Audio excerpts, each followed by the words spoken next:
Good afternoon, everyone. Thanks so much for joining our webinar today. Gonna go ahead and turn my slides on.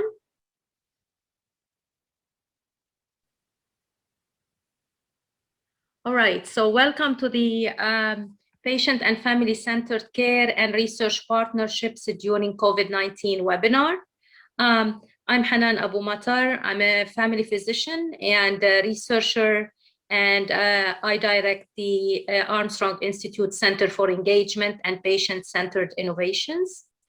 With me today, I'm very happy to have join us Dr. Dan Ford, who is the Vice Dean for Clinical Investigation at Johns Hopkins University School of Medicine and Director of ICTR Center. Beverly Johnson, who is the President of the Institute for Patient and Family-Centered Care, and Dr. Alan Kashalia, who is the Director for the Armstrong Institute for Patient Safety and Quality. He also serves as a Senior Vice President for Patient Safety and Quality at Johns Hopkins Medicine. Also with us today is one of my colleagues on this project, Dr. Lisa Lubomsky. Dr. Lubomsky is Principal Faculty at the Armstrong Institute for Patient Safety and Quality, and she will be moderating our panel conversation. And so our agenda for today, we're going to go ahead and start with sharing findings from the Repair COVID-19 project, and then we'll move to panel conversation, discussing where we could go with those findings and with questions and discussion from all of you.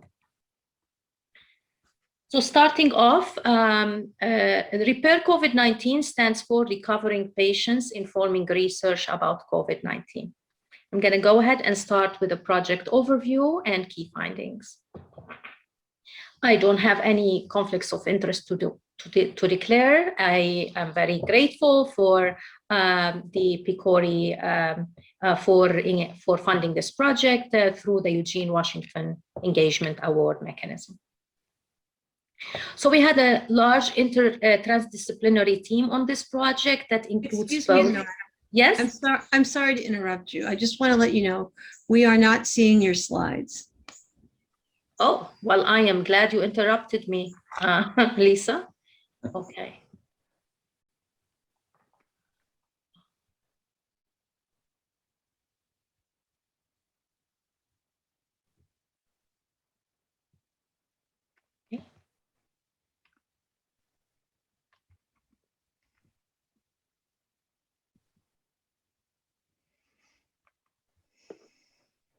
Do you see my slides now? Yes, although you may want to go to. Yeah, definitely. Yep. But yes, we definitely see your slides now. Yes. Okay. All right. And so I'm just gonna slowly go through a couple of the slides okay. And so I was at this slide. Thank you so much, Lisa. The project team includes both public health and clinical scientists, as well as practitioners from both Johns Hopkins, as well as the Institute for Patient and Family-Centered Care. And we had an advisory council on this project with Bev as our chairperson, and the council included both healthcare leaders and public health and community leaders and advocates, as well as researchers patients and family caregivers and providers from various backgrounds. And so we started this project in July 2020. It was a very unique time to start. In fact, if you look back, it seemed like ages from now with everything that has been happening then, being in the middle of the pandemic. Our main objective was to engage a diverse group of patients with underlying conditions who have been affected by the novel coronavirus and their caregivers in a series of conversations to surface their concerns and the research questions and outcome measures that are important to them.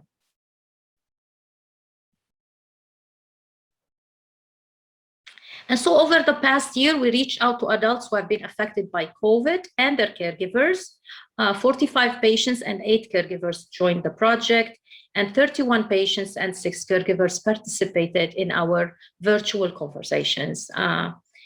To reach these participants, we had used multiple methods, including the reaching out through the Hope registry within Hopkins that the ICTR runs, as well as using flyers in community venues such as laundromats and churches in Baltimore and the region.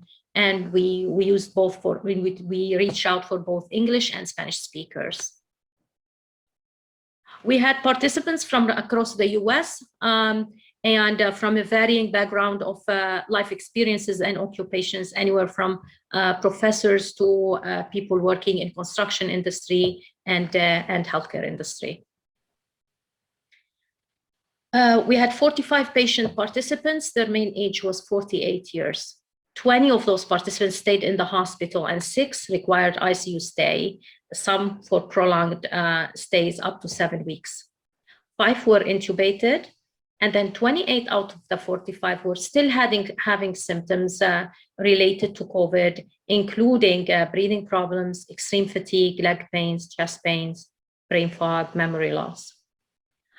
We had 8 caregivers join with the patients, and their mean age was 54. 5 were partners, 2 were daughters, and 1 was a sister. 6 tested positive for COVID, and 2 still had symptoms due to COVID.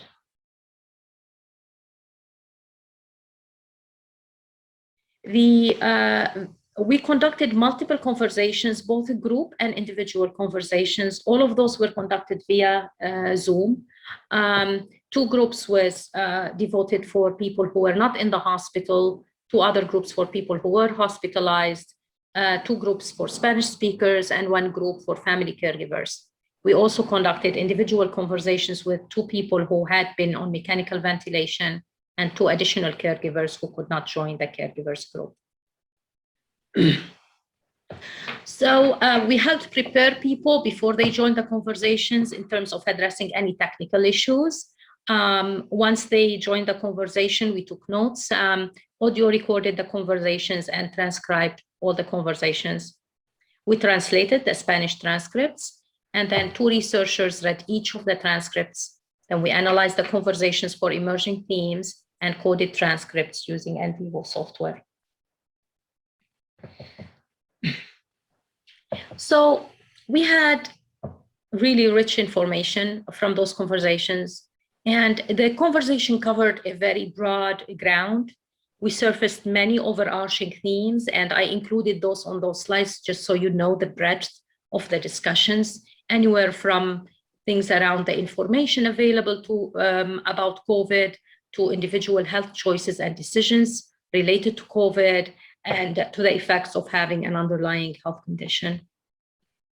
So there's really no way by which we can do justice to all the information within this webinar, but we aim to hit upon some of the main findings, and then we will be including a recording of this webinar with a link for additional information in the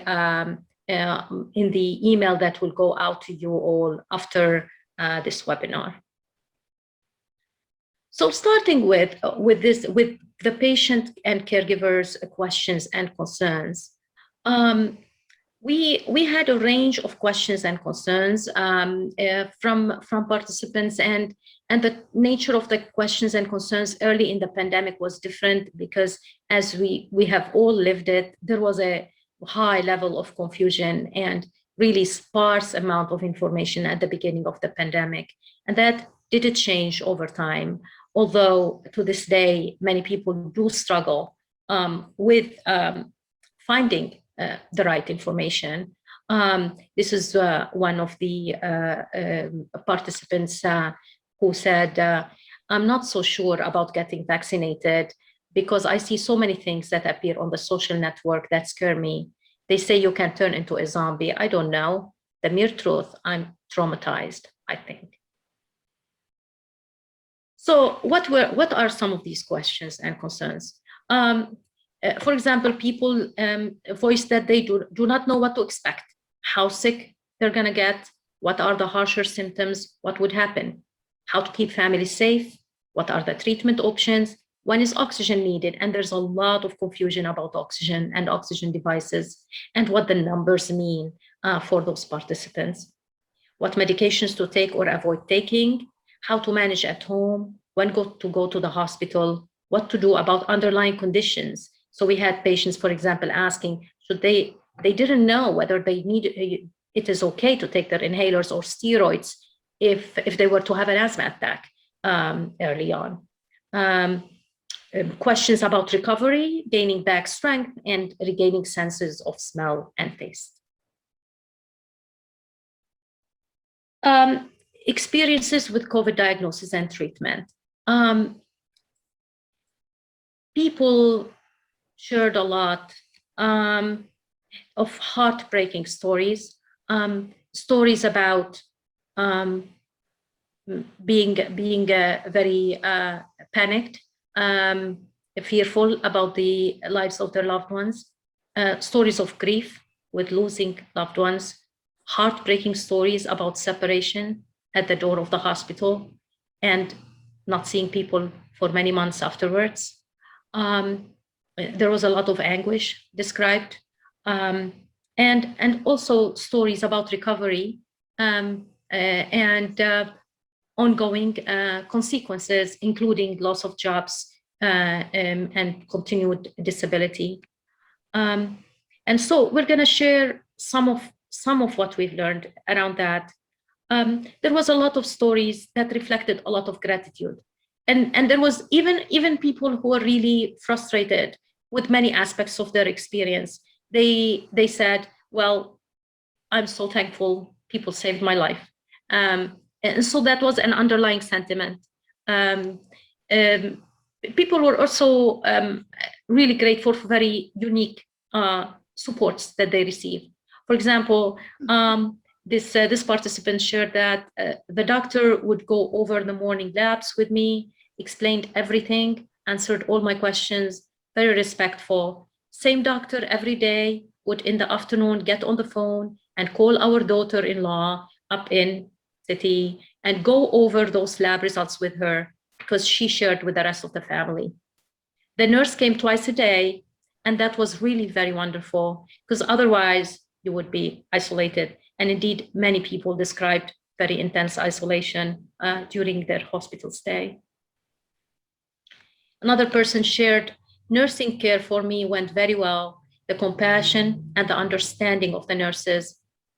And yet they were doing 5 times the work they usually do, not only just having to suit up, but they were doing all of the cleaning of the rooms. They were bringing me all my food because no one else was allowed in.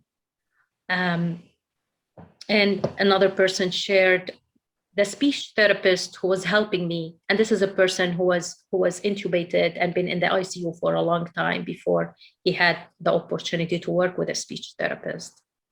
The speech therapist who was helping me was so kind. She would work with me and give me encouragement.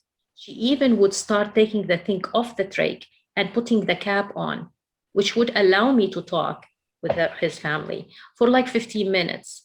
To be able to do that was just unbelievable. So with those stories of gratitude, we also heard stories of frustration and many of those. And this particular patient said, I'm asthmatic. And in the ER, I knew I was having an asthma attack. I knew I needed my inhaler. But because they didn't have the right PPE and did not have me in the right room, they wouldn't give me my inhaler or breathing treatment because they didn't want to spread COVID throughout the air. So instead, they did nothing. They did nothing. I sat there, I called out with chest pain, couldn't breathe for a good 45 minutes. And it literally got to the point where I got up and put my own oxygen on. There had to be another way that they could have handled that situation. If you have a patient who is calling out with chest tightness, can't breathe, there are other medications that you can do to help relax them. If you think it's an anxiety attack, or they know it's an asthma attack, you can give them something. You don't just sit there and let them suffer like that. It still burns me up to this day. So, you know, we had a lot of these types of stories as well. And what we will be doing in the next few minutes is share with you some of the key points about that highlight the experiences of people both at home as well as whilst they sought acute care and then after they left. While at home, the provider support, the medical provider support was widely variable, but at large, people described a lack of access and support from outpatient and primary care. And we all know that primary care, particularly at the beginning of the pandemic, almost shut down really with all the confusion about access to facilities and lack of PPE. And so the support varied from, I did not contact my provider when I tested positive as they cannot help me, to could not reach my provider, or my provider did not help. And some people describe the anguish they have because they have underlying conditions. And like one particular patient who had a heart condition and was saying, and I was trying to call and I was trying to tell them I'm having breathing problems, and the nurse, all I could get is a message from the nurse in the clinic telling me that if I have COVID, I have to go test it, and some standard spiel about what I need to do about quarantine, and none of this was relevant to me. And she was saying, well, I'm surely I want to change that provider because I felt completely on my own during that ordeal. People, in light of this, participants described that they were seeking medical support informally from family and friends who are healthcare providers, and they described that saved their life because sometimes those providers would prescribe oxygen, get them the right care they need. It was also unclear when to seek emergency care, and people were scared to come to the hospital. The messages were, don't come to the emergency room because we don't want to overwhelm the healthcare system. But then they weren't sure if they're having COVID, when is the right time to come? When is that right time when waiting longer would be detrimental for them? Also, people described really heartbreaking stories about trying to isolate from family at home, particularly when their family included little children. In the ED, the ED team was trying, their best. We know that. We've all seen this, the media stories about people going far, really beyond the call of duty, in some ways trying to help people without even a mask on. And we've heard stories about, providers losing their life because of this. And the participants really understood that and appreciated that. And people said, well, the ED team was trying their best to see all the people. Participants also described issues with late diagnoses, particularly early in the pandemic when tests frequently came back negative and also took very long time to come back. And they were saying that the doctors and nurses did not take their symptoms seriously till that test results showed up positive, even when they were really having typical symptoms for COVID. Also, participants were very distressed by the fact that they were not getting admitted till they became very sick. And some wondered whether that could have been, had made a difference. If they got into the hospital sooner, would that have made a difference in their outcomes? Also, younger patients felt dismissed as they looked healthy, and many did not have a low oxygen level. This is one participant, and he says, and he's talking out loud about his experience with the ED providers. So how about you guys admit me and maybe give me some oxygen and help me out here?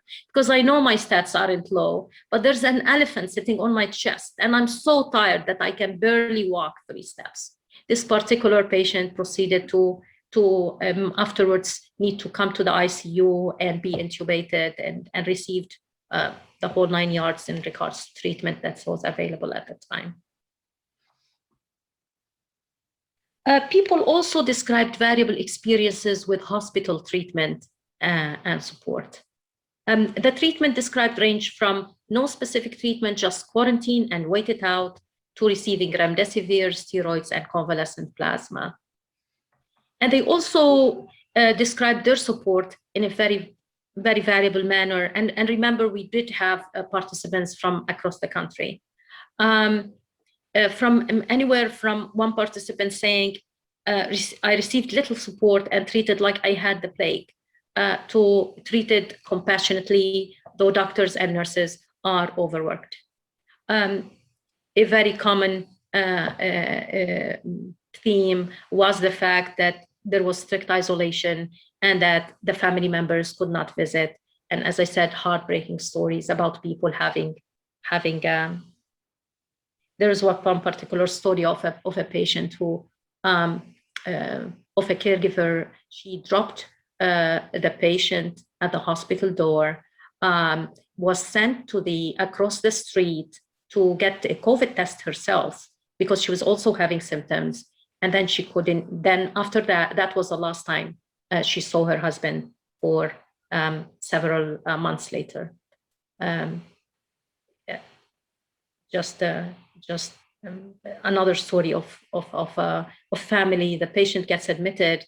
The family is out there. They all both have COVID, mother and son, and both symptomatic but not as bad.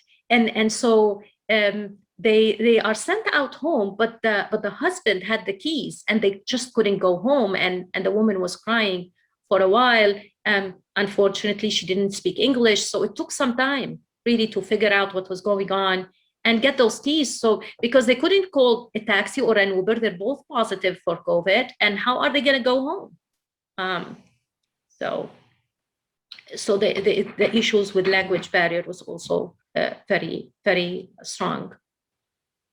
And then there was those issues with health decision-making while you are in the hospital and you're alone and you have no family member or advocate.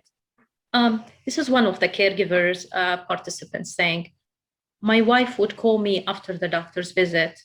He wanted to give me a transfusion. What are you talking about? I don't know. I think it was blood.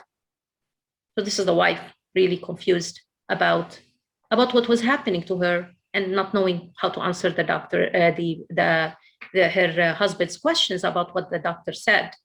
And so the caregiver proceeds to say, you have this fog going on, which can happen even in any circumstance, not just COVID. How are people supposed to make intelligent decisions about their health care?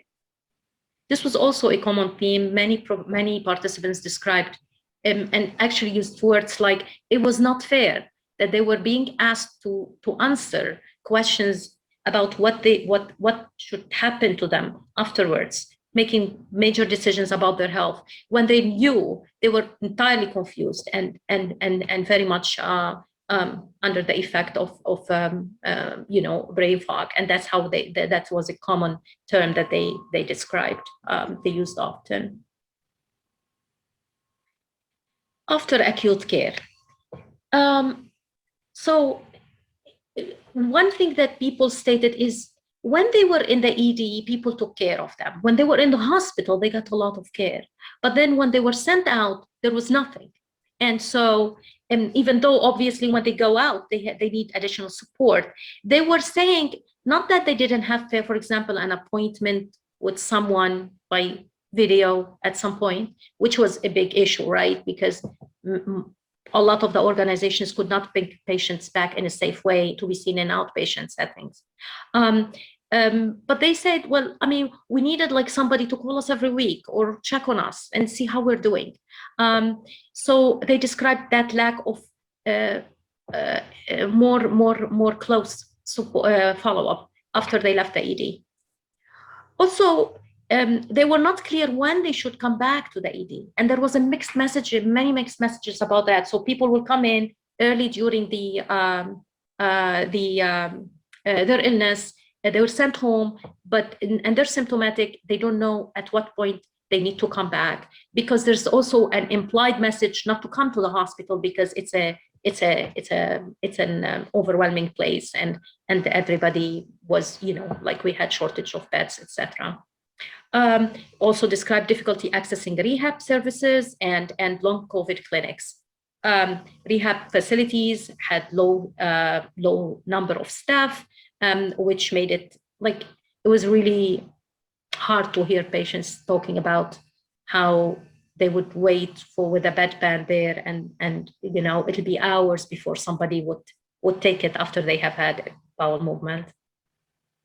So patients and caregivers had suggestions for better care.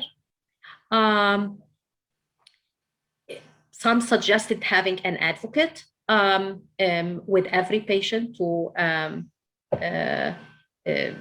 advocate for them and help them make decisions. While patients are at home, people suggested that the primary care should have ability to provide initial information and guidance on COVID diagnosis, and better guidance on when to go to the hospital, and more useful information, particularly for people with less access to resources in terms of information about COVID. Also, recommendations on what medications over the counter to use safely. When at the ED or hospital, people argued that there should be some criteria that takes into consideration people's underlying problems when considering admissions. Many participants said that we really need early treatment to prevent us from getting worse, rather than wait, if you get symptoms, then you can come in to treat you. Increasing the number of staffs was advocated because they realized family was not at the bedside, and that really affected the service being delivered. And updating patients and family members about the treatment plan at preset times. And strong feelings about either a family member being there or an advocate being there to act on their behalf.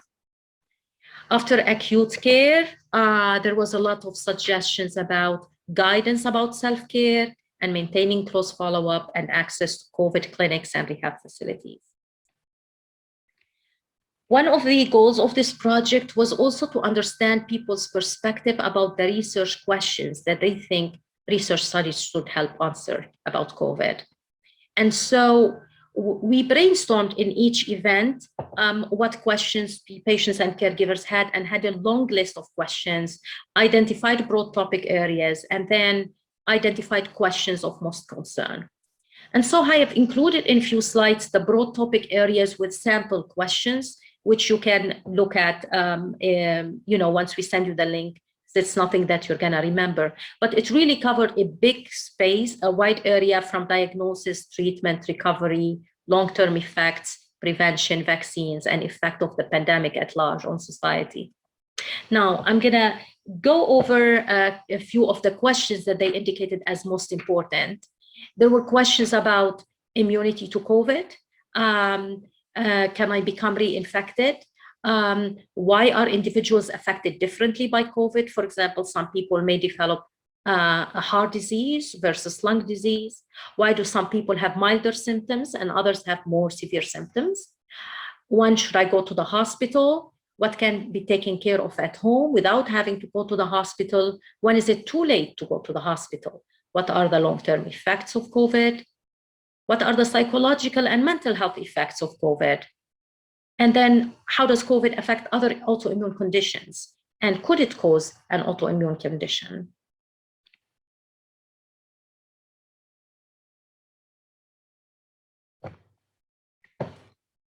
So I'm gonna go ahead now and invite Lisa to start our panel conversation. Just a reminder for all of you is, as you hear the panelists talk, if you have questions or thoughts, please send them via chat, and we will be compiling them so we can address them before the end of this webinar. Thank you very much. I'm gonna go ahead and start sharing my screen now. Thank you, Hanan. It's a pleasure to be here today. And I want to thank the panelists also for being here to share their experience and their thoughts regarding the project and the questions that we're going to pose. So the first question that I have is for each of the panel members individually. And given our time limitations, I'm going to ask that you limit your response to 2 to 3 minutes each at the most. So the first question is, what are the 1 or 2 take-home messages from what we've learned from patients and caregivers in this project that will inform your future work as healthcare, research, and educational organization leaders? And I guess I'm going to call on you as I see you across the top of my screen. And the first person for that is Alan. Oh, wonderful, Lisa. Well, it's a pleasure to be here. And if there were 2 take-home messages from what Hanan presented and what we saw in our hospital, the first one is we can't communicate enough. And we'll get into more as to how to communicate, but the truth is we need to keep communicating, find different modalities by which to communicate, and think about how the message is getting delivered. There's just, especially when information is evolving, we also have to make sure that we're updating the information that we put out there. And if there's multiple channels, making sure it's consistent.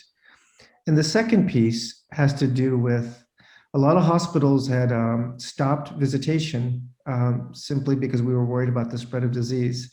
I think we learned that actually took a toll in many ways, with people dying alone, patients dying alone, family members not there, and also with regard to communications and them participating in care plans and helping patients get better.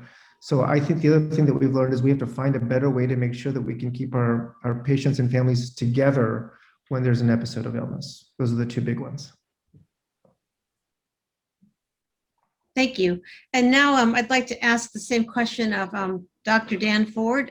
Dan, what are the 1 or 2 take-home messages from what we learned from patients and caregivers in this project that will inform your future work as a healthcare research and educational organizational leader?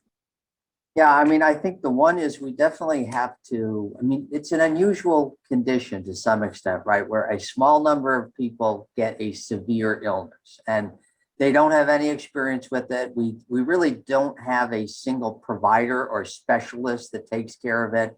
So they don't know exactly what it is, but we know as we build more protocols for outpatient that we've got to create a better self-care, help them understand what the course is. And, you know, it'll be interesting because to a large extent, patients still in the outpatient side, they want to just hunker down. They don't want to go anywhere. They don't want to get extra testing. They don't want to, you know, come in for their experimental treatment. If we can get them in a research study, trying to get that. So we've got to create a better sense of you know, what is a self-care module when you get it as outside? Because on the research side, we still want to work on prevention. We want to find a way to prevent people from ending up in the hospital. And, you know, clearly, I mean, Alan's already mentioned the issue about the social isolation and how people can then make decisions when they have a new provider who is masked up.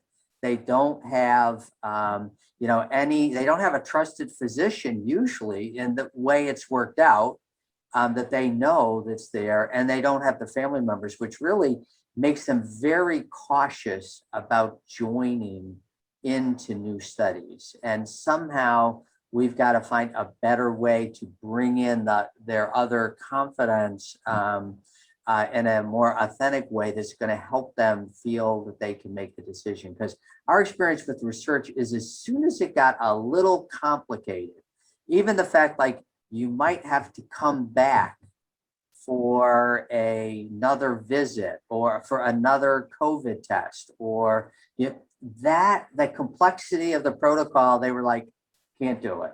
It's too much. It's too much. And so, you know, we got to find simpler protocols that take into account how bad people feel at the time. Thank you. And Bev, same question for you. What are the 1 or 2 take-home messages from what we learned from patients and caregivers in this project that will inform your future work? Thank you, Lisa. It was really wonderful for the Institute for Patient and Family Centered Care to be able to partner with Hanan and her Hopkins team on this project. I feel like I've learned so much from those structured conversations, and a powerful message back to me was that in many ways, patients and families were flying blind during the pandemic, that I think while there were so many examples of wonderful caring and compassion, I think health systems and providers let them down in terms of they needed practical information at almost every juncture at the across the care continuum. And I think we missed an opportunity to tap into patient and family advisors and patient and family advisory councils. I think some places did a good job with that, and they saw that they could help. As Alan talked about, we got to communicate, almost over communicate, and they're linked to the community and could help healthcare professionals and leaders in this communication task. Recently, I've had some conversations with leaders in the province of Saskatchewan, and I'm so delighted to hear how they created several rapid response teams of patient and family advisors at the provincial level. So I don't know whether today we have any of our Canadian colleagues on the call, but certainly from the States, to have patient and family perspectives at that state level. And it was a rapid response.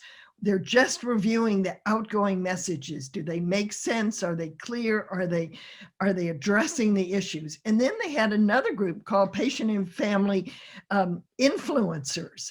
And they were dealing with communication to, from, and with communities. Just think what that difference that might have made to the patients and families we've been talking to this last year and a half.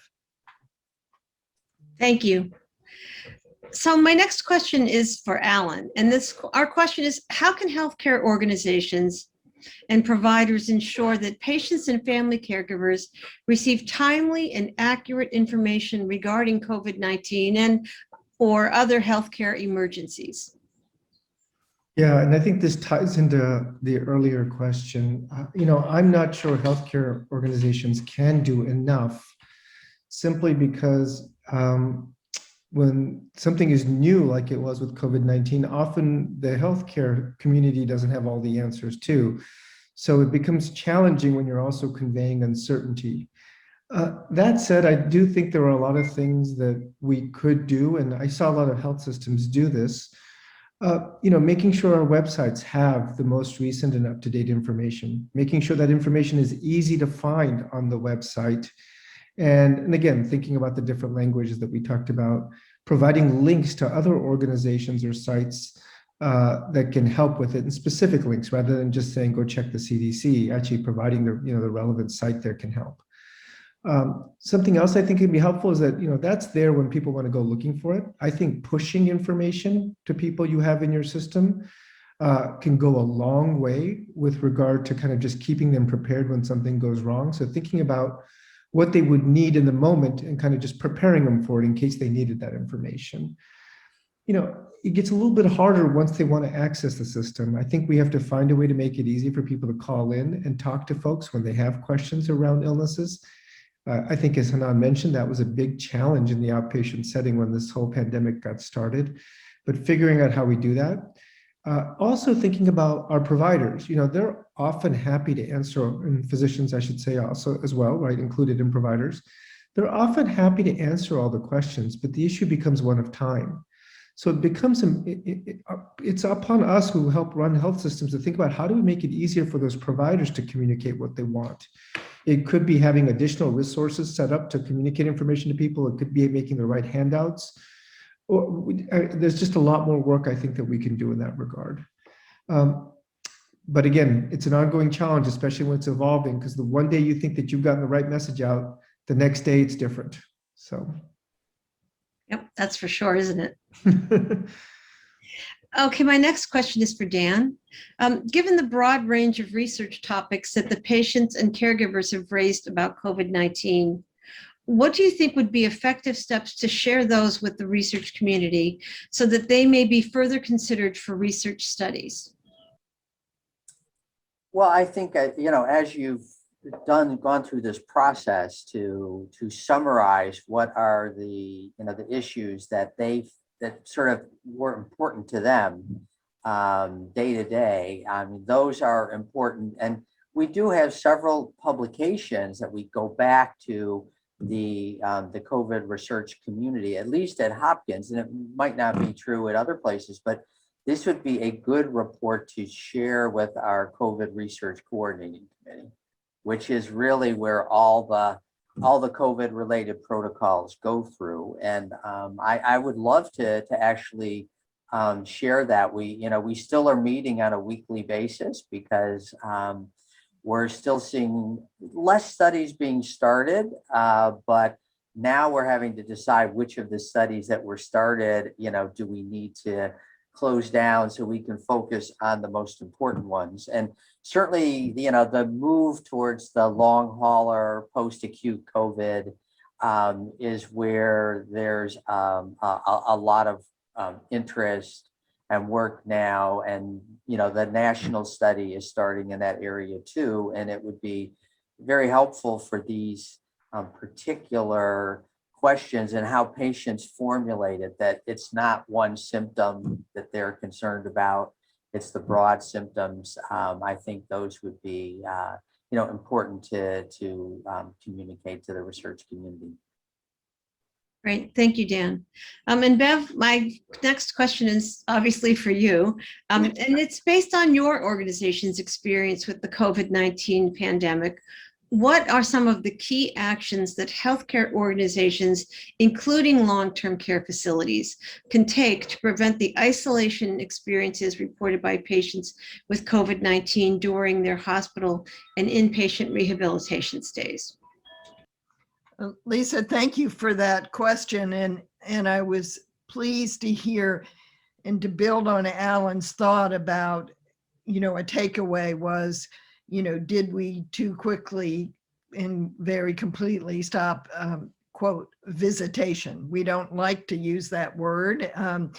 I think we didn't learn from the experience with SARS and H1N1 that totally locking down healthcare facilities causes great harm and certainly harm to mental health and other harms as well.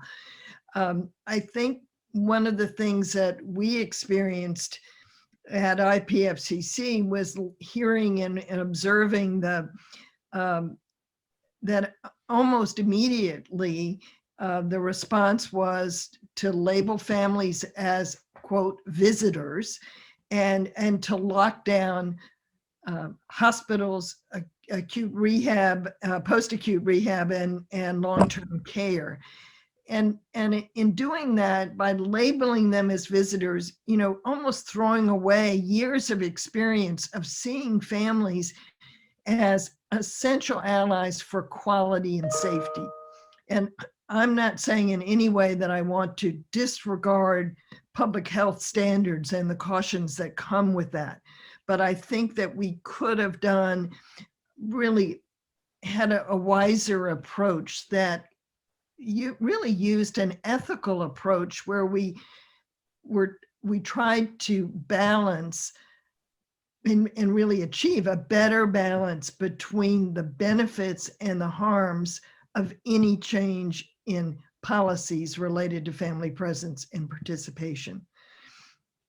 And I'm hoping that as we look backwards and as research about how we handled the COVID pandemic moves forward, that we really will look at this to get a better understanding and to ensure that we're better prepared for the next pandemic. We have, and maybe Pam, you could put in the chat a link to guidance that we developed and released earlier this year. So not right at the beginning of the pandemic, but early in 2021, which really tries to achieve a better balance between benefits and harms for change in policy. And there's some practical tools. It's a free resource that you can download from our website. And I hope it will maybe inform both change in practice as we go back to integrating families and designating at least one or two essential care partners for each patient. We've been slow to bring about change as the rates of infection go down, and I think we have work to do. And we've got to support staff in this process as we bring about these changes. Thank you, Pam. Okay, thank you, Bev. We go together. Both. Although I do not think of you as the same person usually. We don't have a lot of questions so far in the chat, but we do have a few. I guess the first question was directed at Dr. Ford. So Dan, I'm not sure it's a question, but I do think it's fair to allow you to comment. Bringing people into research requires creating a much stronger relationship with the community and patients before they are needed for research. And at present, the relationship is not close. And so I wonder whether, you would like to address that if you have any thoughts. Right. Well, I mean, I agree with that. What we know about getting people to join studies is you can't start at the time they have the illness, right? You have to start a little bit earlier to build those bridges. As I said, I mean, we have various approaches that we do with community forums, community research advisory councils, visit the IRB day, things that we think are helping. What we've been more focused on lately is measuring the experience of research participants. And for the last several years, we routinely assess the experience of people in research studies. And while I know it's not the same because it doesn't look at those that decline, but the experience of our research participants is extremely high. I mean, 95% say they would do another study, that they felt respected, they felt that they were an authentic partner, and so they're positive. We were a little concerned with COVID patients because we were having more trouble recruiting, and most of it, I think, had to do with the fact that they didn't have people around them to ask questions, and they didn't have a trusted provider, and the symptoms kind of came out of the blue. So they didn't have a mindset that I have a chronic disease and I need to figure this out. But we looked at the experience of people in our COVID inpatient and outpatients studies. And while it was still very good, it wasn't quite as good as the others, right? There was more concern about the coordination, who they could ask about the questions. We, did a lot with transportation and trying to help. We created these COVID clinical research unit pods for people to go to. But we did have some work, but I still think a lot of it is they were unexpected. They were not prepared to think about being in a study. And we were, have not been totally able to overcome that. But, we know it is an ongoing effort to create that sense of partnership. And if people have ideas on how to do that, we're always looking for those. Thank you, Dan.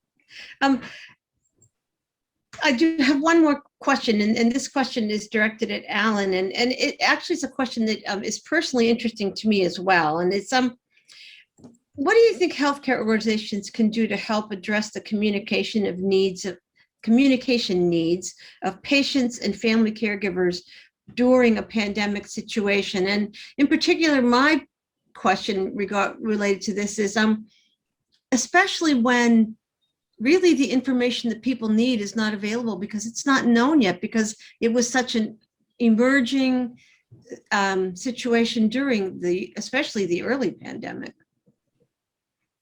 Yeah, so I'm gonna, the way you're asking the question, the other thing I'd like to say to line up with this is that I feel a lot of in alignment with what Bev said earlier, which is that we were too quick to lock people out. So I think if we want to, and everybody said, look, people can communicate via the iPhone or the iPads or the tablets that were put in there, or we can set up times for caregivers to be able to talk with the care team. And that just proved to be challenging, I think, across the country.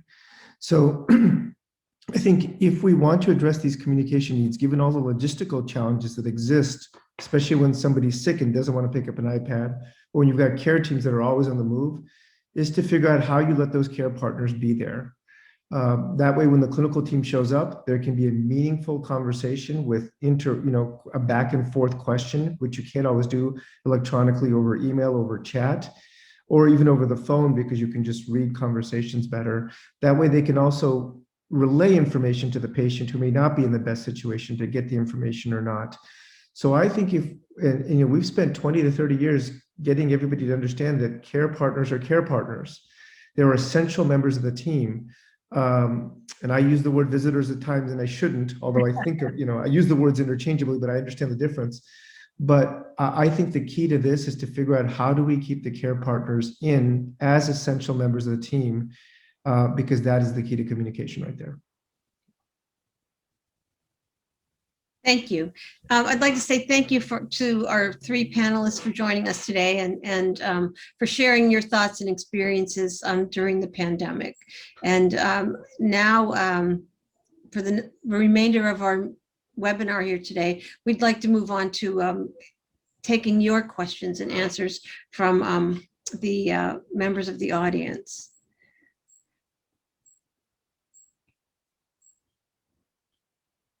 We have a couple of questions, Lisa. One of them asks, I'm not very clear about part of it, but it's about how would it be to show that age-specific morbidity is completely variable? Elderly people may go asymptomatic while we may lose young ones.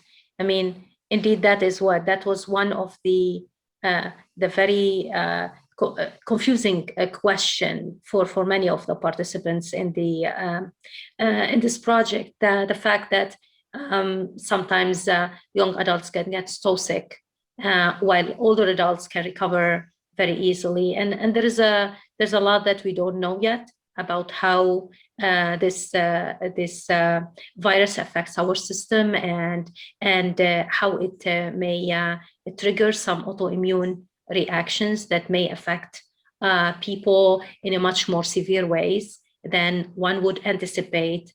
But that is certainly a question that is ripe for research, for additional research, and was indicated as one of the most important questions from a patient and caregiver perspective. I don't think there's any doubt. I mean, we just don't know in the post-acute setting. And then unfortunately, we can't even talk about treatment or management. So we're just trying to document what it is. And all I can say is, unless people partner with us in some of these research studies, we're never going to get quicker to the answers that everybody, is looking for. And so, if we can make people say, look, we want more information, you want more information, the only way we're going to get you that and move past this is if we find ways to develop the research studies and we get people to join them, because recruitment still, is our #1 challenge for most of these studies. Yeah. What a unique circumstance we were in, Dan, in the sense that the only available treatments really were experimental. Like patients, from their perspective, they just couldn't get a treatment unless they are part of a research study. And I think that is I don't know, it's extremely unique. We haven't met that yet, before in a pandemic context, that is, not with the new emerging diseases. And so I think that led to a lot of people do not understand that distinction, that you just can't get that treatment unless you are in a research study. They didn't understand that, and sometimes they were disheartened by the fact that they had to sign on for a research study only to receive treatment, and they didn't understand that that was not possible otherwise. That's right. Yeah. Another question it was about long haulers, and says, with respect to potential research relative to COVID long haulers, what information would you find to be most pertinent at this time? And I wonder if the provider, if the participant is speaking from a researcher perspective or a patient perspective here. I know some patients are joining us on this webinar as well.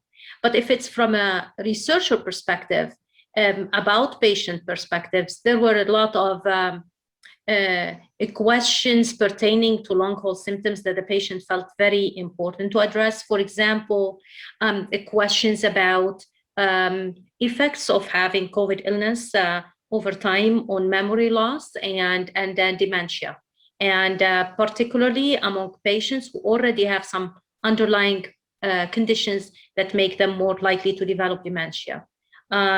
There were also many questions about the effect of COVID on patients who already have some underlying heart problems. So we will be sharing the link later on with more details about all the various questions that the participants raised. So might want to look at that.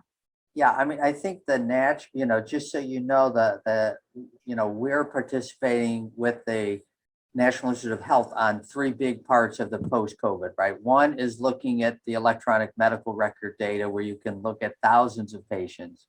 The second is a more focused clinical cohort where people will come in for additional, CT scans or MRIs or formal assessments of brain function.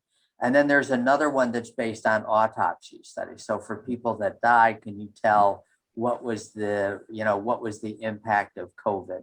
And I think, the other trick that we're having on this is what is the control group? Because anybody that's been in the hospital for 3 weeks, when they leave, is not going to bounce back to immediate health, right?